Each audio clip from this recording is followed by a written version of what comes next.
नमस्कार, मी सागर जोशी. TV9 मराठीमध्ये आपलं स्वागत आणि बुलेटिनच्या सुरुवातीलाच बातमी आहे मनोज जरांगे यांच्या शांतता रॅली संदर्भात. मनोज जरांगे यांची रॅली आता बीडमध्ये दाखल होते आहे. थोड्याच वेळात जरांगे बीडच्या रॅली स्थळी पोहोचणार आहे. मनोज जरांगे बीडमध्ये दाखल होताच त्यांचं जंगी स्वागत देखील करण्यात येणार आहे.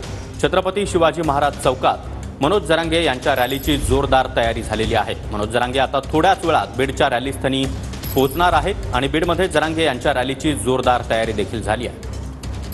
दरम्यान बीडमध्ये रॅलीला परवानगी देण्यात आलेली असली तरी बीड पोलिसांनी सभेला मात्र परवानगी नाकारलेली आहे. मात्र छत्रपती शिवाजी महाराज चौकामध्ये मनोज जरांगे मराठा समाज बांधवाला संबोधित करणार आहेत.